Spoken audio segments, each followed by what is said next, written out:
Hi guys, it's me Anne-Marie, and today I wanted to review Loveboat by Abigail Hing Wen. During my review I will be drawing two characters from this novel, so if you haven't read this book yet and you don't want to be spoiled, just mute the video and watch me draw. So let's start with a short synopsis. We follow 18-year-old Ever Wong as her parents send her to Taiwan to study Mandarin for the summer. She finds herself among the very overachieving kids her parents have always wanted her to be, including Rick Wu, the Yale-bound prodigy profiled in the Chinese newspapers since they were 9. Her parents constantly compared her to Rick Wu and his accomplishments and how she never measured up to him. Unbeknownst to her parents, however, the program is actually an infamous teen meat market nicknamed Loveboat. Free for the first time, Ever sets out to break all her parents' strict rules. And now let's go into everything I loved about this book. I truly related with Ever at the beginning of the novel. The immigrant story, the parents' expectations, the need to rebel against her parents' wishes, wanting to study something impractical, and the sense of not belonging. The first half of the book I was loving every second of the story. It wasn't because of this amazing plot, but because I could relate. I loved the simplicity of the story. It did not try too hard. It felt effortless. Just a simple but honest story of a girl trying to find the balance between doing the things she loves and not disappointing her parents. I appreciated what this book was trying to do, but soon enough,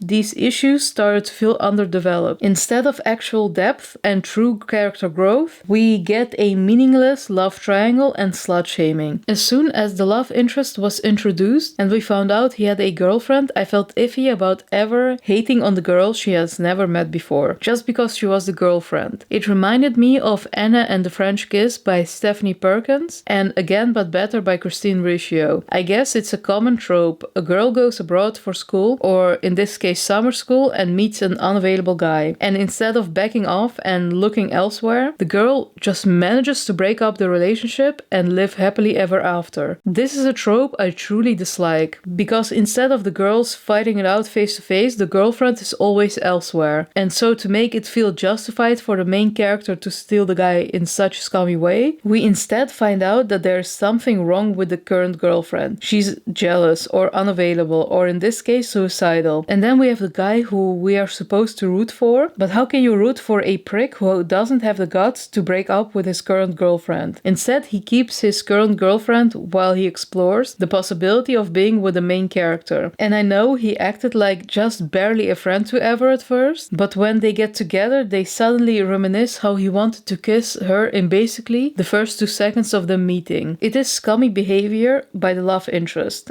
Are we supposed to forget that he was in a relationship while he was fantasizing about the main character? It's just weird. It's just scummy. In this novel, the guy is portrayed as this perfect boyfriend / tortured soul who only stayed with Jenna, his girlfriend, because she had suicidal tendencies. I'm sorry, but dude, you're just a dick. Your girlfriend obviously needs professional help, and I get it. He's just 18 and obviously too stupid to make the right decision and inform the girl's parents. But he must know that he instead balances the girl's life on a knife edge by not informing the parents of her mental state, because he cannot know what would make her snap one day and just try to take her life again. It's like he's playing Russian roulette with the girl's life instead of getting her the help she needs. Okay, so I totally went on a tangent and had to cut myself off. It's just that I cannot stand the unavailable guy trope. This scummy behavior truly made me hate the main character. It's just such a sleazy move on the main character's part to hate on the girl in silence, all the while trying to get it on with the girl's boyfriend. And yes, Ever didn't actually initiate the physical relationship, but she didn't say no either. And when his girlfriend shows up in Taipei, all distraught over them finally breaking up, we have Ever acting all concerned for the girl. Like, bitch, you just had sex with her boyfriend. Don't act like you care about her well-being. It's obvious she hates the fact that Rick leaves with his ex-girlfriend. Ever is just unbelievably selfish, and I wouldn't mind it as much if the author didn't try to portray her as this Mary Sue martyr type. I mean, how are we supposed to believe she is this good person who stands up to a racist and organizes a charity event out of the goodness of her heart. It all felt like this Mary Sue act she put on. It felt disingenuous. I also hated that she led Xavier on, who actually is a decent guy. She sleeps with him and then ditches him for Rick as soon as he breaks up with his girlfriend. It just pissed me off to no end. At this point I'm done with Ever. She's a shitty and selfish person. The only halfway decent character was Xavier. Everyone else was either a flat cardboard cutout or just so unlikable it made the book hard to read. Don't get me wrong, I love unlikable characters, but they have to have a strong voice or an interesting driving point. But they don't in this novel. Ever is a terrible and selfish person, and then halfway through the book we suddenly see her change from this teenager who's angry with her parents to this Mary Sue who stands up for the little guy. I loved her being a rebellious, stupid teenager in the beginning of the book. It made it feel more realistic. She just got out from under the thumb of her controlling parents and she finally gets a taste of freedom, and like all teenagers she does some stupid shit. But that makes it believable. Her turning into this Mary Sue, justice for all type of person overnight is just ridiculous. Which leads me to my next issue. There are so many things just glossed over. I don't believe this would be realistic in any way. Nude photos leaking, cheating, and slut shaming don't just vanish overnight. I would definitely believe one of the guys would have uploaded her nude photo to the internet, but there's no fallout. The nude photos are given to like 20 guys and they just return it over time. I don't know, it just doesn't seem realistic to me. Also, slut shaming is just brushed off as nothing special. It's brought up briefly and never again. Always forgiven and forgotten. Even though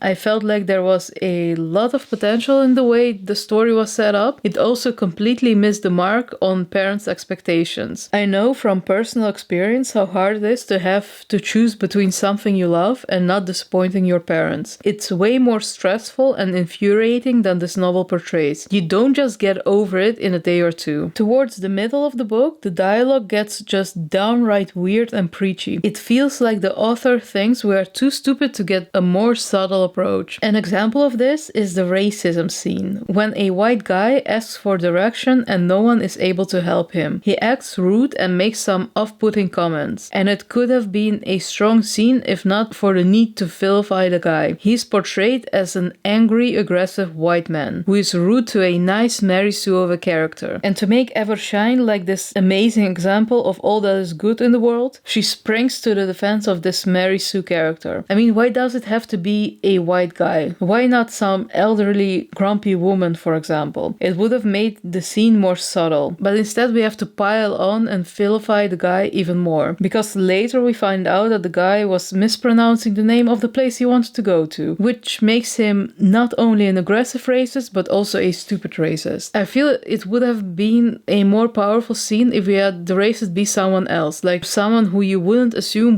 would be racist at first. And even better if this person would have pronounced the name correctly, but the people still weren't able to help her or him, which makes her or him make their racist remarks, and Ever then standing up to this racist person. This scene would have made the scene more subtle and give you as a reader more to think about, because racism doesn't always come in this obvious, aggressive, ignorant guy form, and it would make the scene more powerful by having the Mary Sue character just not understand the guy. Not because he's mispronouncing the place, but because she doesn't speak English well, which isn't a crime, by the way. Because at the end of the day, it would still be obvious the guy is a racist douche for attacking a woman who tries to help him. It just would make the scene more subtle and yet powerful, because racism isn't black and white. There are many variations, and it's important to understand the subtlety of everyday racism. Members of racial minority groups are much more likely to be the victims of subtle racism. It would have been so much more powerful to show an incident that may seem innocent and small at first, but still is racist. This way, you're not shoving the preachy undertones